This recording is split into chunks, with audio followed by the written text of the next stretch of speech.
बोले एक तो पकड़ करके पैर नीचे खींच रही थी और दूसरा हाथ पकड़ करके ऊपर खींच रही थी। रात भर ऐसे चलता रहा, मैं तो देखते देखते चोरी करना भूल गया और इसीलिए पकड़ा गया मैं।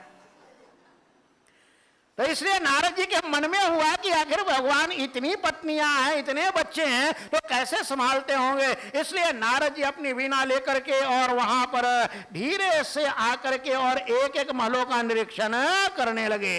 श्रीमन नारायण नारायण नारायण नारायण नारायण नारायण श्रीमन नारायण नारायण नारायण श्रीमन नारायण नारायण नारायण श्रीमन नारायण नारायण नारायण श्रीमन नारायण नारायण नारायण नारायण नारायण करते हुए नारद जी एक महल के अंदर जाते हैं तो देखते हैं कि भगवान सब विधि विधान से अपना कार्य कर रहे हैं। कहीं भगवान स्नान कर रहे हैं, कहीं भगवान ध्यान कर रहे हैं, कहीं भगवान संध्या कर रहे हैं, कहीं गायों को चारा डाल रहे हैं, कहीं भगवान अपने बच्चों को जो है प्यार कर रहे हैं। नाना प्रकार से सब लीलाएं हर महल के अंदर जहां जाते वहां देखते कि भगवान बिल्कुल स्वतंत्र होकर के सारे कार्य कर रहे हैं। तो बोले महाराज जब सुधर्मा सभा में जाते होंगे तब क्या करते होंगे?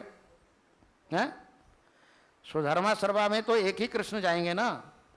तो देखो भगवान की महिमा समझ लो। पहले भगवान जब सुधर्मा सभा से निकलते थे तो भगवान के 16,108 रूप हो जाते थे। और जब भगवान अपने वो 16,108 में से निकल करके जब जाते थे ना तो माया के प्रभाव से एक दूसरे में समाते जाते थे और पता ही नहीं चलता था लोगों को। इतने ही रथ बन जाते थे, इतने ही सारथी बन जाते थे, उतने ही घोड़े बन जाते थे और ये किसी को भी ज्ञात नहीं होता था। भगवान के जो पार्षद हैं, गण हैं, वो उतने ही बन जाते थे।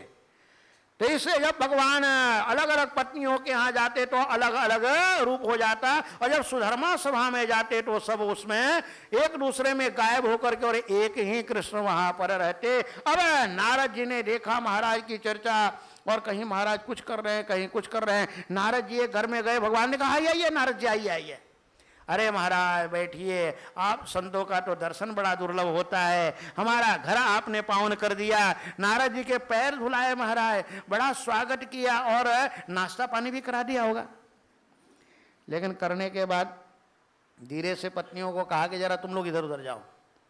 और जब चली गई ना तो नारद जी का कान पकड़ा और नारद जी का कान पकड़ के भगवान ने कहा अरे तुम महात्मा हो, तुम्हारा काम भगवान का भजन करना है, गृहस्थियों के घर में क्या हो रहा है ये झांकना तुम्हारा काम है।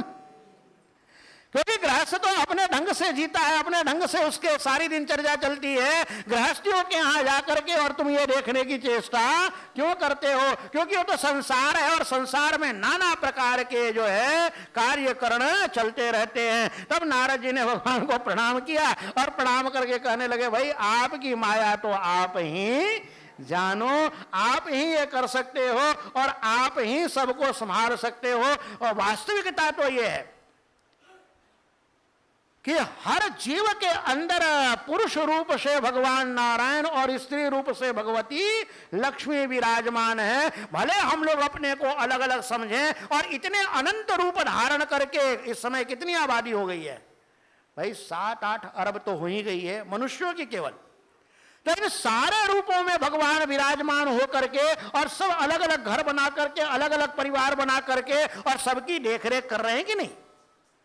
तो ये भगवान की अनंत महिमा है। वो तो हम लोग ये महिमा भूल जाने के कारण सोचते हैं ये हम हैं और ये हमारे पति और ये हमारे बच्चे, लेकिन वास्तविकता ये कि सब भगवान की माया में ये चल रहा है।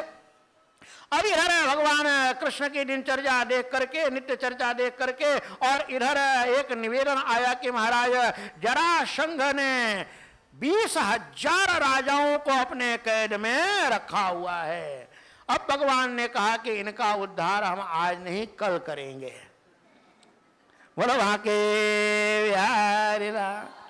नारद जी ने भगवान की सारी दिनचर्या देखी, बहुत लंबी यहाँ आपको चर्चा बताई, भगवान के एक एक कार्य देखे। और जितने सनातन धर्म के यहाँ नियम हैं उनका भगवान पालन करते हैं।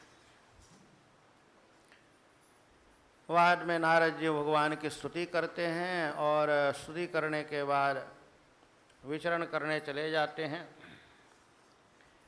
एक बात यहाँ ध्यान देना कि नारद जी दुनिया में और कहीं नहीं ठहर पाते हैं, लेकिन द्वारकापुरी में जाते हैं तो वहाँ ठहर जाते हैं। क्या कारण है? दक्ष ने शाप दे रखा था कि धरती पर कहीं भी तुमको ठौर नहीं मिला, लेकिन जो समुद्र के अंदर नगरी बसी थी भगवान की, वह धरती से अलग थी। और यही कारण था कि वहाँ पर दक्ष प्रजापति का शाप नहीं चलता था और नारद जी वहाँ कई दिन विश्राम कर लेते थे। ये रहस्य नारद जी अच्छी तरीके से जानते थे।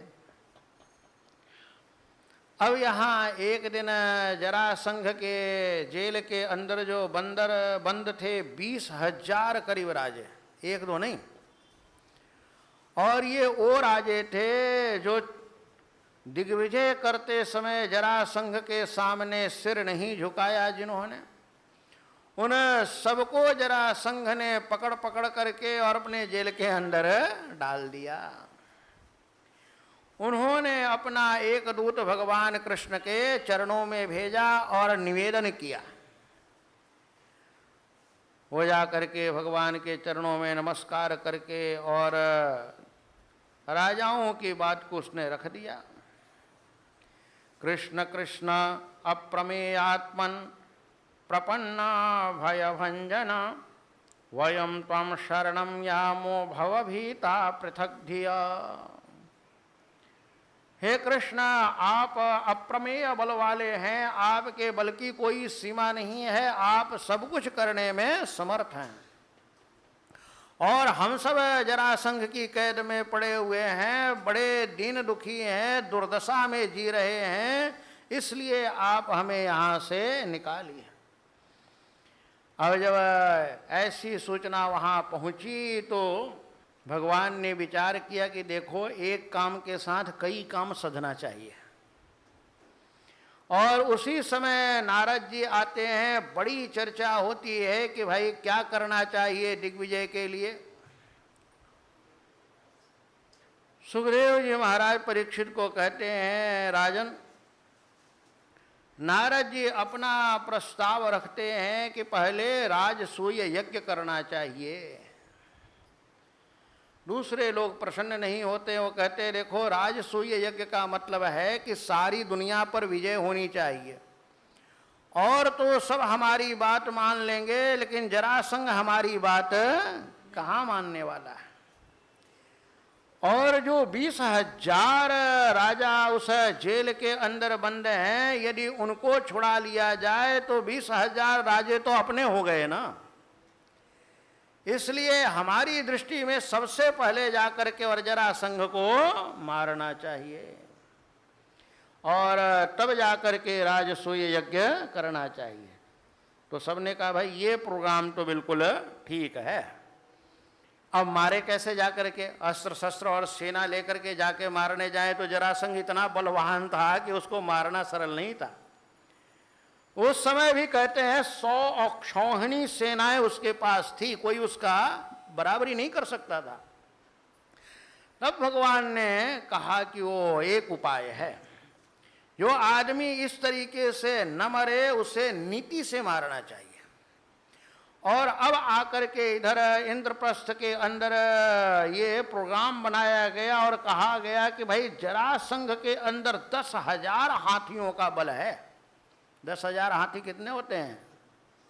एक दो नहीं। और इधर भगवान की कृपा से वरुण लोक में जाकर के और भीम के अंदर भी वह ताकत आई। जब वरुण लोक गया तो भगवान की कृपा से वरुण ने उसे एक पेय पीने को दिया।